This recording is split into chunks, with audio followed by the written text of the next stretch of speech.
So in problem number 1, they're asking you to find the amount. It says find the amount of cording needed to cover.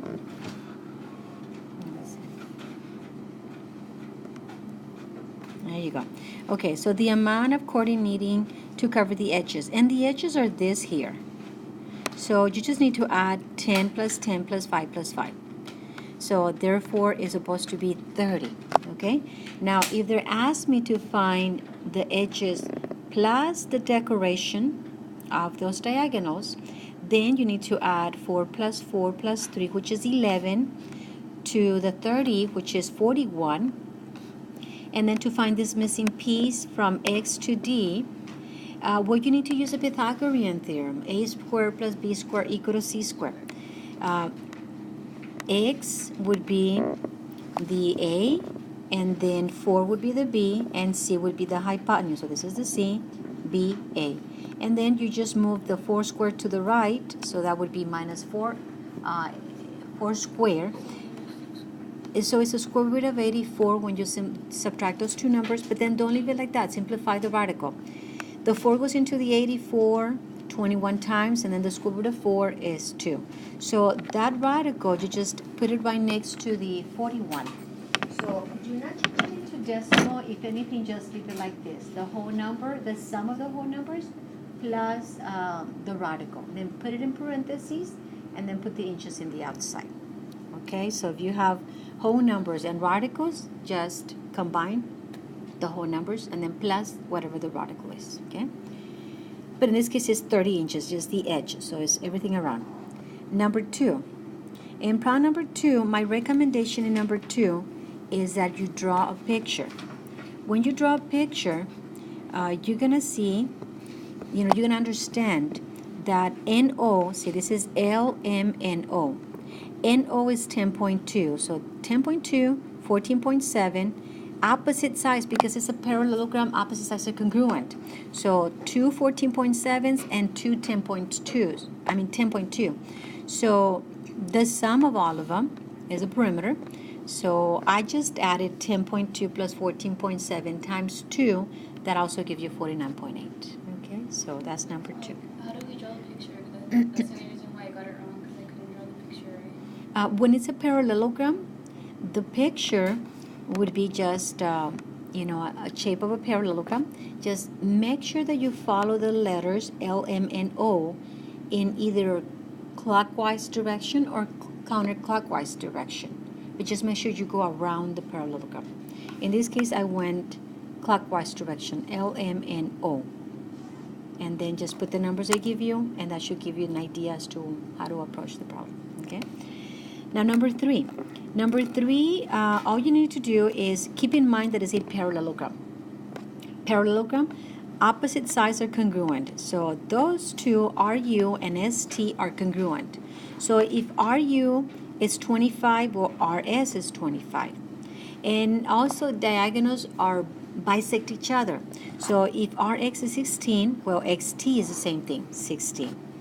And then from a parallelogram, one of the properties says consecutive angles are supplementary. That means that the angles right next to each other add up to 180. So these two are 180. So if one angle is 42.4, we'll subtract that from 180, and the consecutive angles, angle S and angle U, they're both 137.6.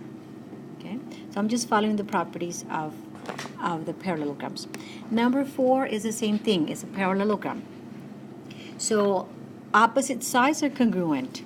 So 9A equals 4A plus 16. When you solve for A, that is 3.2. So you go back and you plug in 3.2 into A.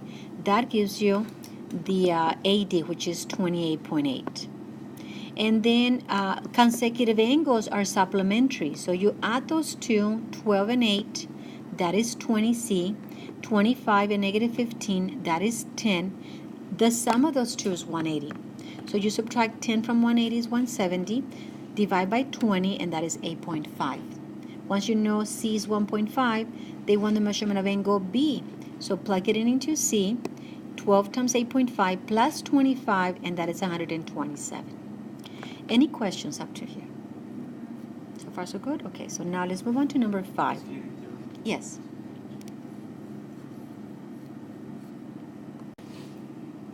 Okay, so now in number 5, if you look at number 5, that is a rectangle, which means that all the angles are 90 degrees. They're all 90 degrees because a rectangle, it has 4 right angles. Okay, so since it's a rectangle, let me start from the angles. Okay, so the angle given is 65.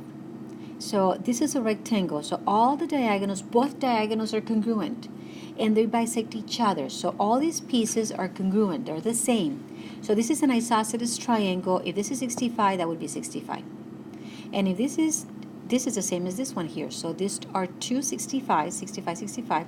Now, the angle E is 90, angle H is 90. So the complement of 65 is 25.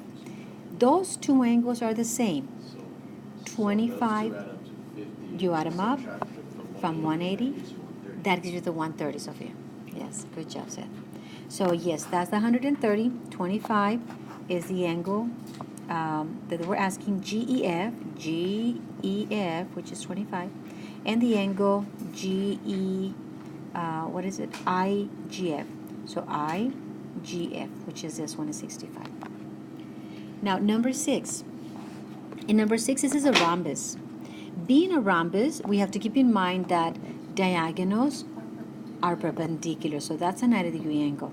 Therefore, 3y plus 30 is equals to 90.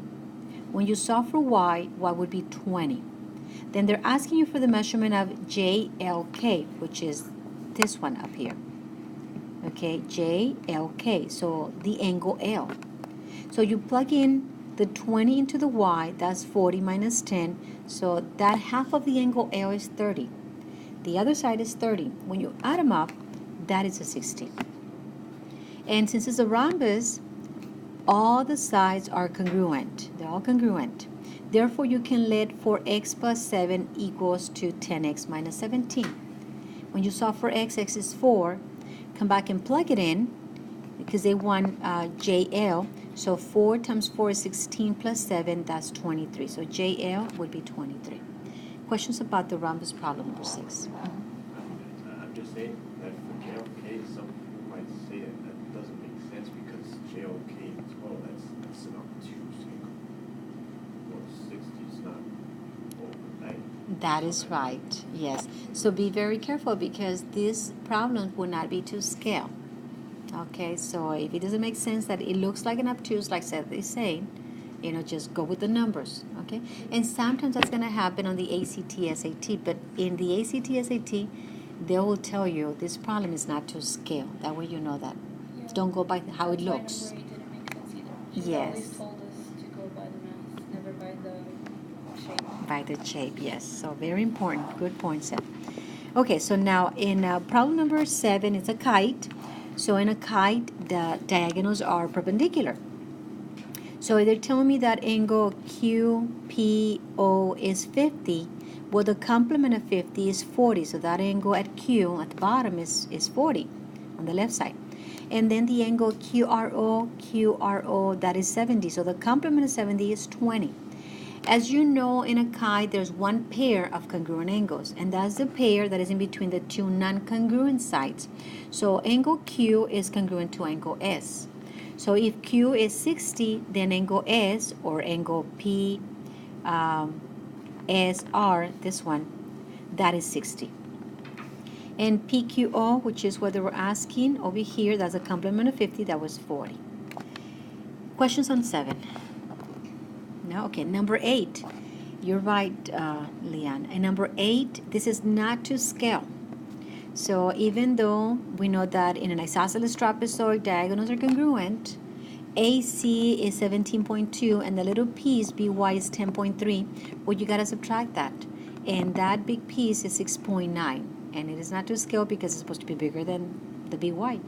But not necessarily, just, that would be 6.9. Okay. Now number 8.